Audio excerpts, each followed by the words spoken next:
Hola, muchas gracias a todos por estar aquí con nosotros. Estamos con el doctor Andrés Gómez, quien nos va a hablar sobre el tema de la pandemia que estamos viviendo actualmente. Muchas gracias, doctor, por participar con nosotros en este Safety Day 2020. Tenemos algunas inquietudes sobre este tema del coronavirus. Por ejemplo, no sé, nos ha surgido la duda de cuál es la diferencia entre el SARS-CoV-2 y el COVID-19. Ok, pues primeramente muchas gracias a Airbus por considerar la participación de su servidor y bueno, vamos a platicar sobre esta pandemia. Todo lo que te voy a platicar son cosas que de alguna manera estamos aprendiendo y cuando te estoy diciendo aprendiendo, estoy hablando a nivel mundial. Todos los días surgen nuevas cosas, no hay estudios en poblaciones grandes para que sea eh, los resultados epidemiológicamente significativos, ¿sí? Entonces esto nos agarró ahora sí con los dedos en la puerta, ¿no? A nivel mundial. Se hablan de muchas cuestiones, de que si comenzó antes, se está reportando que esta enfermedad comenzó en China a principios de noviembre, se avisó hasta finales de diciembre, que la OMS, que etcétera, etcétera, el gobierno mexicano, estadounidense, francés, hemos visto muchas cosas y podemos pensar muchas cosas. La realidad es que el día de hoy estamos viviendo una pandemia. Y no solo pandemia. Ayer escuchaba un concepto nuevo que se llama sindemia. Esto es, no solo tenemos el problema del virus. El virus desencadena una serie de cuestiones, ¿sí? Que en México tenemos muy presentes. Sobrepeso, obesidad, hipertensión, diabetes. Entonces ya están englobando no solo al virus como el causante de una enfermedad respiratoria que se puede complicar y llevarte a la muerte, sino que tenemos un problema peor que viene desde abajo. Pobreza, mala alimentación, malos cuidados de salud, mala prevención. Y no hablo solo de México, hablo a nivel mundial. Hemos olvidado eso que se llama prevención. Y bueno, entrando ya al tema de COVID-19, oímos el SARS-CoV-2, COVID-19, coronavirus, etcétera, etcétera. Los virus son unos entes que tienen una información genética que la denominamos RNA.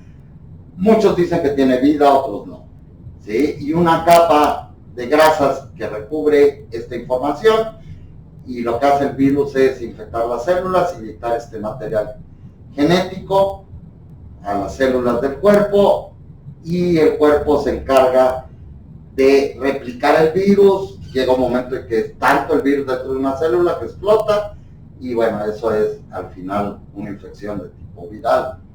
¿Ok? Okay. El virus se llama SARS-CoV-2. Okay. ¿Sí? Ese es el nombre de este virus.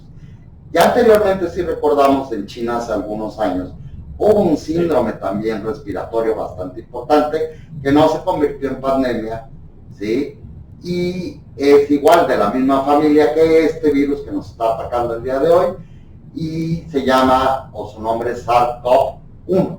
Por eso que es tan parecido y causa un síndrome respiratorio tan parecido al 1, se le denomina SARS-CoV-2. Y a la enfermedad se le denomina COVID-19. COVID porque es coronavirus, ¿sí? Y 19 porque fue el año en que oficialmente dimos reconocimiento a este nuevo virus que está causando esta pandemia. Ok, muchas gracias. Nos hablaba, por ejemplo, de la prevención. Se ha dicho mucho de usar, por ejemplo, cubrebocas, de usar careta, pero ¿qué otro tipo de protección podríamos utilizar? Y, por ejemplo, en el caso del cubrebocas, de la careta, ¿realmente qué tan eficiente es o cuál es el tiempo de vida de este? Ok, mira, aquí hay mucha controversia. Algo que sí es muy claro es lo que nos están diciendo. Son tres medidas generales muy claras. Es usar cubreboca, de preferencia como el que yo traigo, que es un cubreboca, se llama tricapa termosellado, ¿sí? Que es el que usamos nosotros en quirófano los médicos cuando operamos o cuando estamos en áreas difíciles de infección, ¿sí? Y el lavado frecuente de manos, que de no ser posible porque andamos en la calle por la cuestión económica, de trabajo, etcétera, pues traer siempre un gel al 70% de alcohol para frecuentemente estarlo aplicando en nuestras manos, tratar de no tocar objetos, ¿sí? Porque ahí puede estar el virus, hacer una sana distancia, siempre como tú y yo en este momento, y la producción que está detrás de cámara, tener un cubrebocas y una distancia mínimo de 1,5 metros, ¿ok? Y no quitarse el cubrebocas, más en un área cerrada como es esta sala de juntos auditorio. Ok, mencionaba este tipo de cubrebocas que trae en este momento. ¿Cuál es la diferencia con el N95 que tanto se dice que...? Mira, el KN95 originalmente es una protección de carácter civil. Esto significa que originalmente se usa para polvos, inhalantes, etcétera, gente que pinta, carpinteros, herreros, que están expuestos a un polvo. Y se llama, bueno, KN95 es la norma, ¿sí? Y la norma china, la norma americana es N95 y la mexicana creo que es NMX95. ¿Qué significa? Que es una protección del 95%. ¿Ok? Okay. ¿Sí? Se habla que puede tener igual o un poco más de protección. ¿Cuál es la gran diferencia? Que el KN95 está específicamente diseñado para este tipo y ahora para el personal médico que trabaja directamente en áreas COVID, con pacientes COVID, y hablamos ahí de cargas virales que, bueno, es algo complejo y es lo último que se está hablando sobre el número de virus que pululan en el ambiente, ¿no?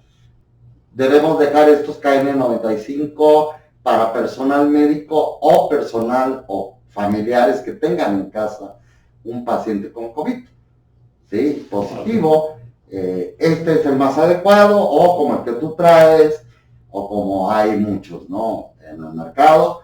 La diferencia es casi desechable, ¿sí? Lo usas un día y es más que suficiente, lo debes tirar y reponer. El costo es barato, ¿sí? O como el que tú traes, que son por lo general lavables, quitarlo y lavarlo bien, secarlo muy bien. O tener dos. Aquí hay algo muy importante. ¿Hasta cuándo debemos usar cualquier cubreboca o mascarilla? Cuando sintamos que ya está húmedo, inmediatamente cambiar. Okay. ¿Sí? Aunque sean reutilizables, necesitas tener otro a la mano para en cuanto tú sientas que ya se humedeció, retirarlo, ponerlo a secar, ponerle satinizante. Sí, que hay varios en el mercado. Yo el que recomiendo es una sal cuaternaria base amonio de 4ª generación. ¿Sí? Ok. Y por ejemplo, nos mencionabas hace unos momentos sobre el tema de las superficies. ¿Qué tan viable es que nos contagiemos a través de alguna superficie o qué tan eficiente es el llevar a cabo la limpieza de estas? Recordaba, por ejemplo, también que se volvió muy famoso el uso de guantes. Había mucha gente que utilizaba guantes para cuando salía, ya sea para ir al supermercado o para el transporte, como mencionaba. ¿Qué tanto sirve, por ejemplo, este tipo de medidas como limpiar las superficies o tal vez utilizar guantes? Ok, el guante está proscrito, no lo deben utilizar porque vamos a hablar de los objetos inanimados y que aquí entra el guante, se llaman fomites, ok, en medicina se llama fomites, es un objeto inanimado, sí, que no tiene vida y que puede ser reservorio del virus, quiere decir que el virus puede estar ahí y permanecer mucho tiempo. Quiero regresar un poquito la forma de transmisión del virus para poderles explicar lo de los fomites o cuánto tiempo puede durar el virus y qué tanto hay que limpiar. El virus únicamente hasta ahorita está comprobado que se transmite a través de las gotitas de saliva cuando hablamos, ¿ok?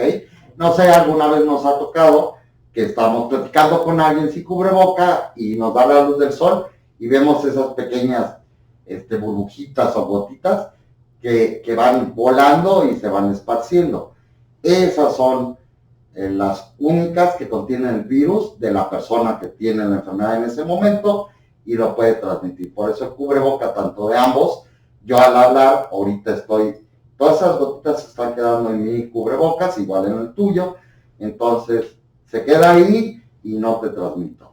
La forma de transmisión es a través de mucosas, ¿ok? Principalmente ojos, lo que es la conjuntiva, nariz y boca, ¿ok? Ni por oídos, ni por otro lado, ni por piel, etcétera, etcétera.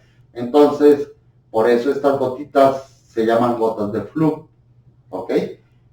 Y son las que transmiten, las que contienen el virus, y si llega a tener contacto con tus mucosas, pues lo más seguro es que te puedas contagiar. Ahora, hablando de los fomites o de los objetos inanimados, ¿sí? Recordemos algo, el virus, como lo dije anteriormente, es un RNA, ¿sí? Cubierto o lo recubre y protege una capa de grasa, lípidos, ¿ok? Entonces, ¿cuál es el mejor rompedor, vamos a decir, o inactivador de las grasas? El jabón. No hay mejor cosa que limpiar toda la superficie con agua y jabón.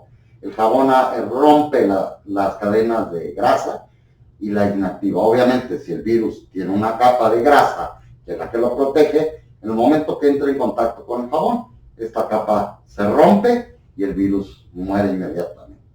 ¿Sí? Usamos las sales cuaternarias, usamos el famoso Lysol, por decir una marca que se ha hecho famoso, etcétera. Mucho cuidado aquí también con el cloro. El cloro también es un estupendo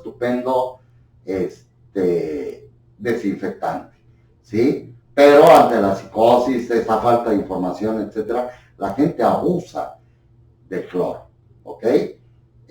Para una cubeta de 19 litros o una cubeta normal que tenemos todos en casa, es suficiente 5 mililitros. Esto es una tapita grande de cualquier recipiente, ¿no?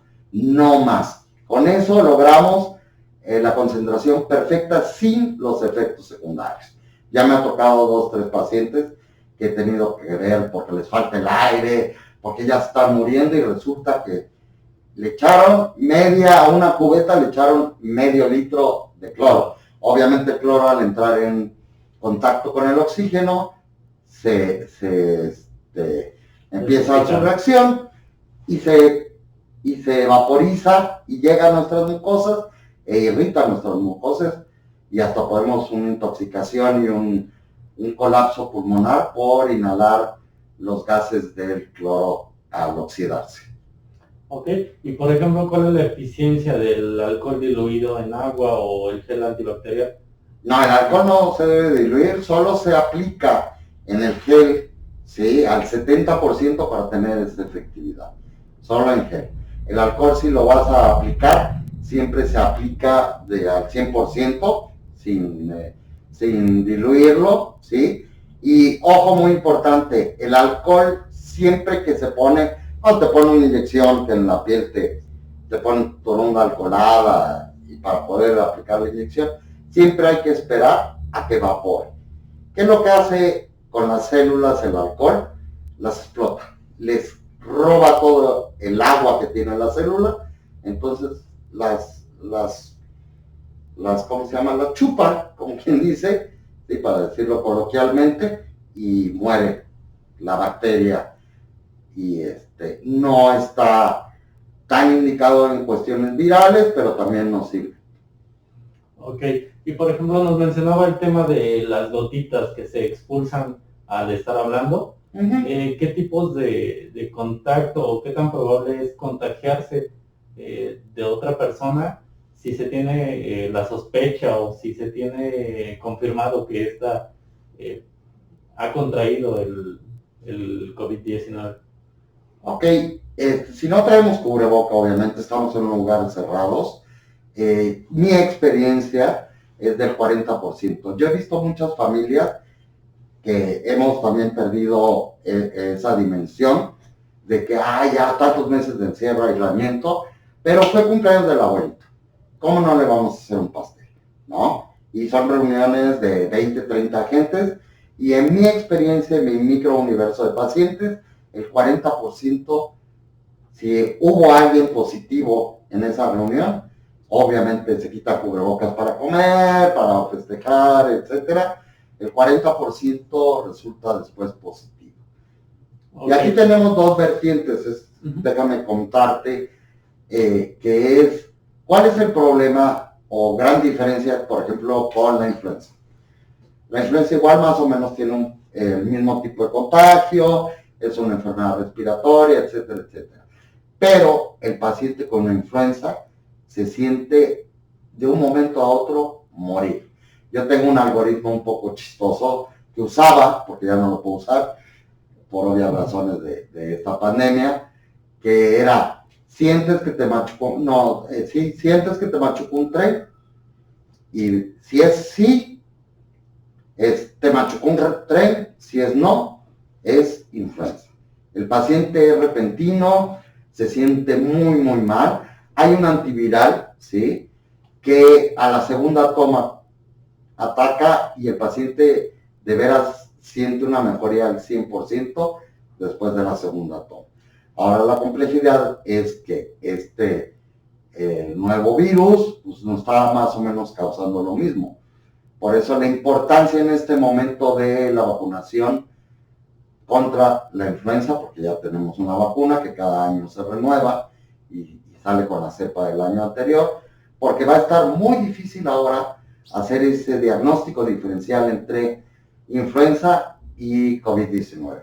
Muchos médicos están optando por dar un tratamiento para evitar complicaciones del COVID y al mismo tiempo dar el antiviral específico para influenza.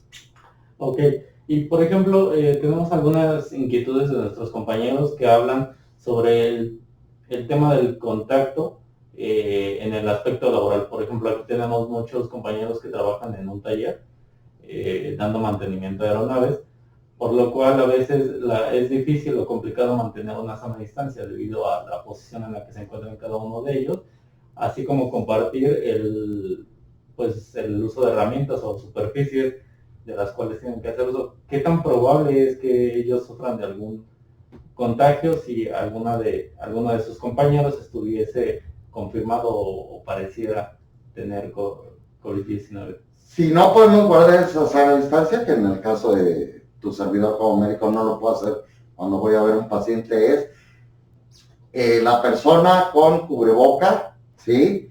De ser posible en el taller usar una careta. Es difícil, su trabajo también es muy fino, ¿sí? O por lo menos dobles. Estamos hablando que entra por la mucosa de los ojos, que es la conjuntiva, por la nariz o la boca. Entonces, mientras tengamos protegido estas tres entradas, la probabilidad es mucho menor.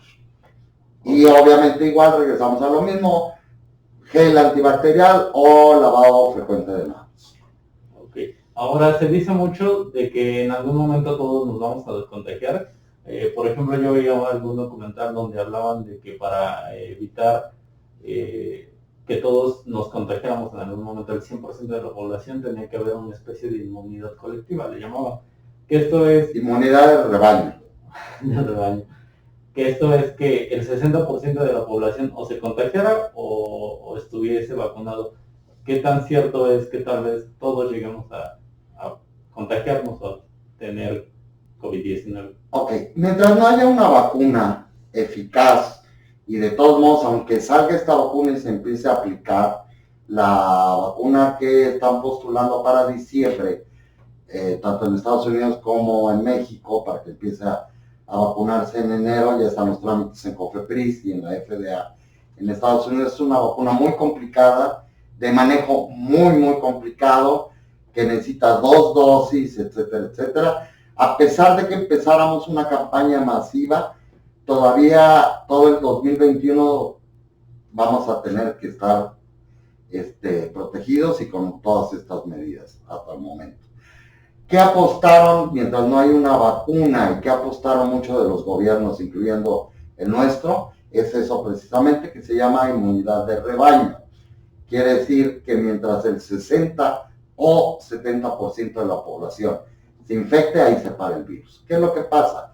Te va a dar a ti, ya sea con síntomas o sin síntomas, que esto es bien interesante. Ahorita, si quieres, platicamos de de los pacientes asintomáticos, que ese es nuestro gran problema con esta enfermedad, y los que tienen síntomas y se complican. Okay. Entonces están esperando o apostaron a una inmunidad de rebaño, y ya cuando el 60-70% de la población haya tenido la enfermedad y sobreviva, el virus ya no, tú vas a tener antígenos, ¿sí? O anticuerpos contra ese virus, por lo tanto, el virus ya no va a encontrar a alguien susceptible, y ahí vamos a ver una disminución drástica de la pandemia. Ok. Y, por ejemplo, tenemos este tema que estaba mencionando de los síntomas. ¿Cuál es esa sintomatología que se genera al inicio?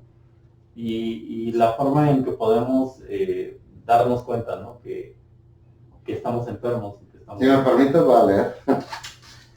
Porque cada día se añaden más síntomas, ¿no? ¿Ok? Sí. Los síntomas son de una persona normal que empieza a cursar con esto y tiene síntomas, es fiebre, febrícula o escalofríos y sudoraciones nocturnas, pérdida del apetito, fatiga, sensación de falta de aire, pérdida o disminución del olfato o el gusto. Esto se está presentando muy seguido en la población mexicana, congestión nasal, dolor de garganta o hasta días antes de todo esto, una sequedad o sensación de sequedad de la nariz, tos con flema, dolor muscular o articular, dolor de cabeza, diarrea, náuseas, vómitos, y ahora se añadió también picor o una erupción en la piel que no tiene otra etiología o otro origen. ¿Sí? Okay. Como vemos, cada día empezamos con 5, luego 7 y creo que acabo de leer 10 o más síntomas.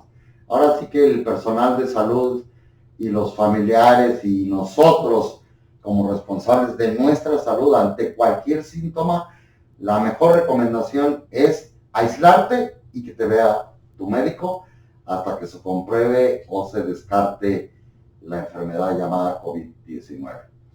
Déjate platico un poquito para ubicarnos.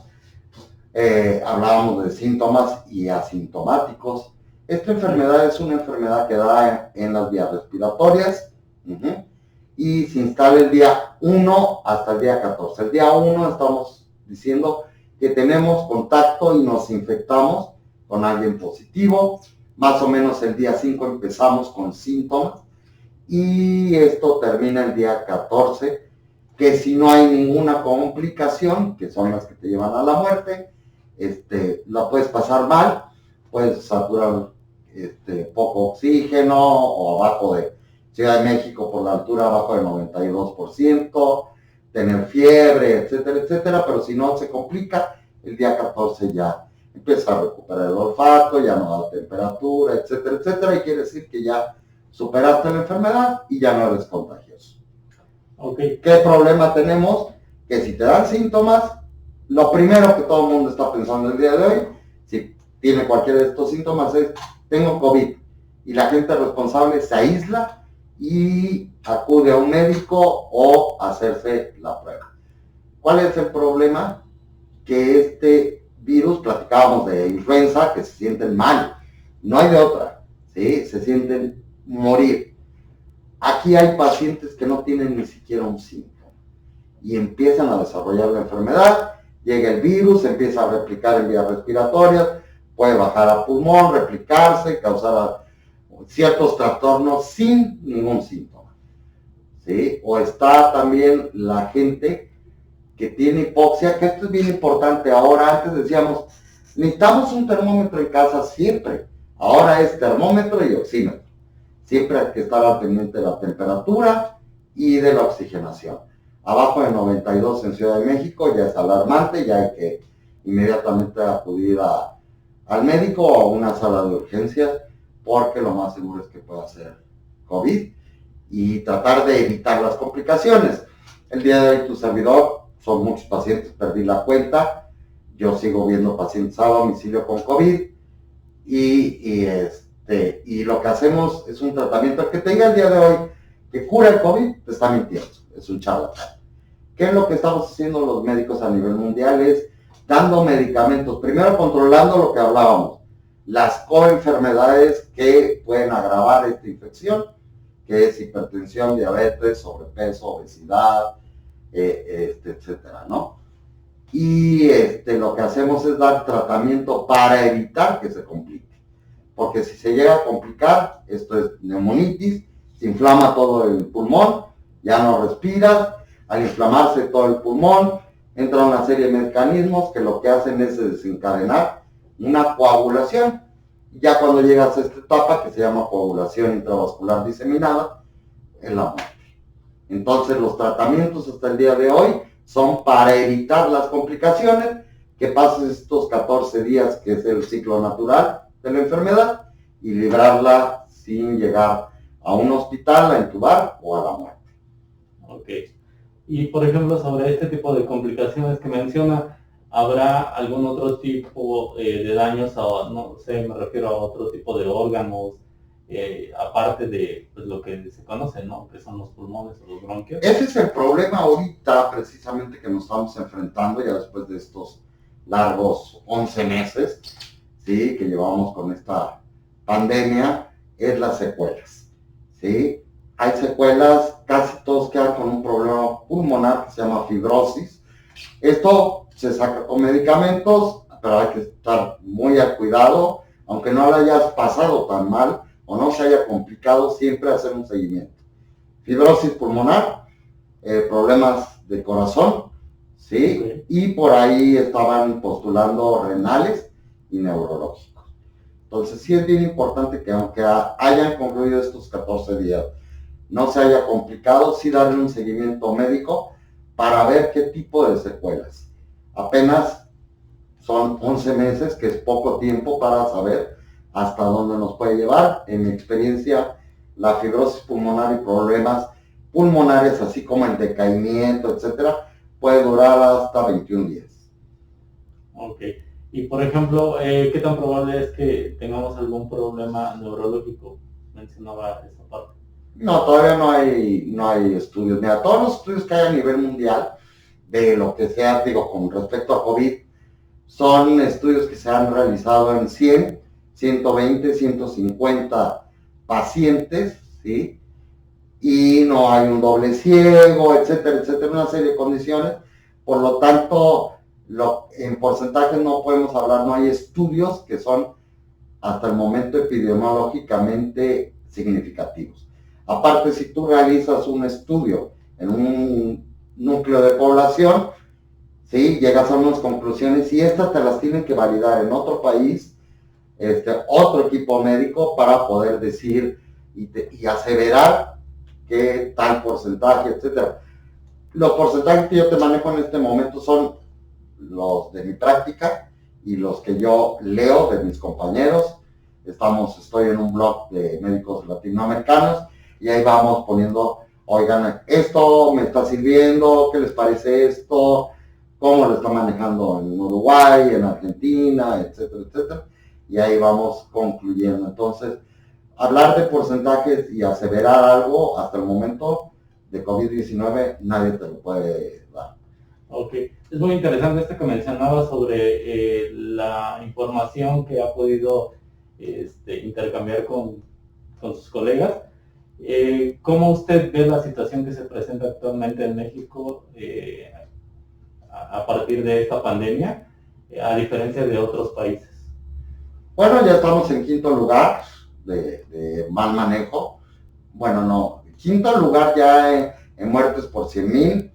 Sí, es muy complejo. Estamos hablando, no solo aquí, a nivel mundial, no se tomaron las medidas adecuadas en su momento. Esto es haber cerrado fronteras, haber hecho pruebas, haber hecho aislamiento de cada paciente sospechoso y seguimiento de todos sus contactos, una serie de medidas que no se hicieron, y menos aquí en México, cuando tenemos de las autoridades lo que llamamos comunicación no verbal, como salen sin cubrebocas para dar conferencias de prensa y señales así, abrácense, ahora no se abracen, no usen cubrebocas, no está comprobado, no da seguridad.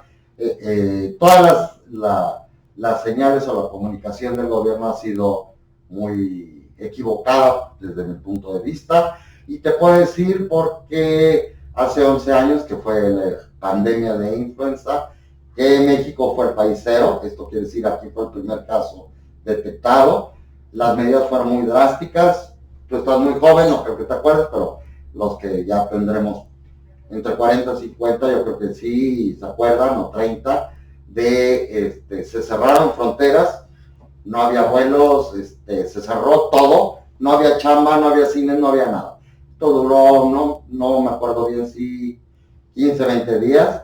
Yo estuve en la mesa sentado con las autoridades como externo, un consultor externo, y las medidas fueron muy drásticas, muy criticadas, pero el día de hoy, en retrospectiva, vemos que creo que fueron las adecuadas y que ahora pues, no se tomaron, y no hablo solo de México, hablo a nivel mundial. Ahí hay muchas teorías de conspiración China-OMS, con el director actual de la Organización Mundial de la Salud. Eso, bueno, ya en la historia terminará juzgándolos y analizando. En este momento lo que nos debe preocupar es que es una enfermedad que es muy transmisible y que nos puede llevar a la muerte. Y hay que estar muy prevenidos y con mucho cuidado. Y no bajar la guardia. Ok. Y bueno, por ejemplo, si yo me empezara a sentir mal o empezara a presentar alguno de estos síntomas que nos mencionaba, ¿qué debería yo hacer tanto para protegerme a mí, evitar que a lo mejor esto se agrave, como para proteger a los demás y evitar contagiar? Aislarte inmediatamente en una habitación, ventilar bien, esa es otra de las cosas. El virus vuela, ¿sí? Pero el virus se inactiva, ¿sí? Puede ser inactivado con el aire, es también otra teoría, pero una habitación ventilada, si tenemos, por decir, 10 virus aquí, inmediatamente llega y lo saca a esos 10 virus. Si tenemos una habitación cerrada, hay 10, volvemos a toser, hay otros 10, esto se llama carga viral. Por eso siempre mi recomendación, porque voy a las casas, yo atiendo a domicilio y siempre están encerrados, ¿no? Entonces, si alguien de ahí es positivo, está emitiendo virus, entonces esa carga se hace mucho más amplia y es mucho más probable que contagies a los demás.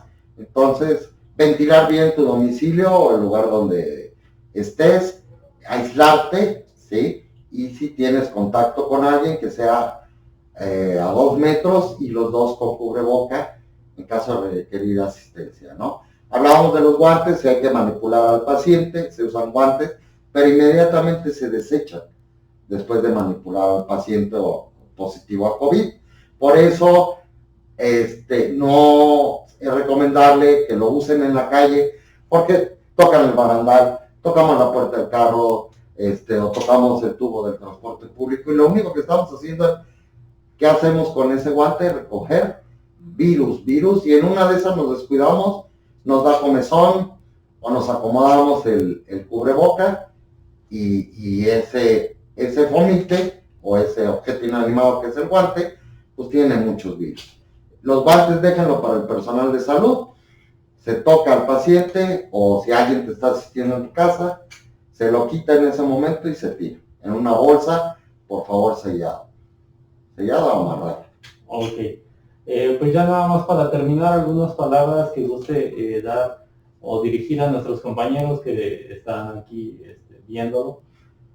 Pues la importancia de la prevención ahora sí que es la clave de la salud. Entonces hay que cuidarnos, no hay que bajar la guardia, no hay que hacer reuniones, no hay que encerrarnos pues es que alquilamos una casa en Cuernavaca y ayer precisamente vi a una familia completa que una de las personas falleció el día de ayer, porque se les hizo fácil hacer una reunión, alquilar una casa en Cuernavaca, es que nada más éramos la familia, ya esta persona que falleció iba enferma, se aisló, pero bueno, transmitió a los demás, ¿no? La enfermedad, lamentablemente falleció. No debe haber reuniones de más de 10 personas. Yo diría nada más con los de tu casa convive. Si tienes que venir a la oficina, todas las medidas necesarias, como está implementado aquí en sus oficinas de la compañía, gel, temperatura, sana distancia, tratar de no tocar objetos, etcétera, etcétera, y estar el menos tiempo posible en lugares cerrados, y cuando la gente se vaya, ventilar inmediatamente ese lugar. Ok, pues muchas gracias a todos por haber participado. Le agradecemos mucho aquí al doctor Andrés Gómez por su participación y pues todos sus comentarios. Es muy importante y muy valiosa toda esta información que nos ha dado. Existían muchas inquietudes. Yo espero que con esto pues muchos de nuestros compañeros se queden un poco más tranquilos, sabiendo qué es lo que pueden hacer y cómo actuar en caso de tener o estar en contacto, ¿no? con este... No hay más que ante los primeros síntomas, acude a tu médico, llámale, búscalo, ve, no te preocupes, un buen médico tiene un consultorio sanitizado, con las medidas. La cuestión es, ante los primeros síntomas, aíslate y busca apoyo del personal de salud, de preferencia un médico, y tratar de que esto no se complique y no estés contagiando a todos los demás. Bueno, pues muchas gracias, doctor, y muchas gracias a todos. Esto fue la ponencia con el doctor Andrés Gómez sobre el tema del COVID-19. Gracias, nos vemos.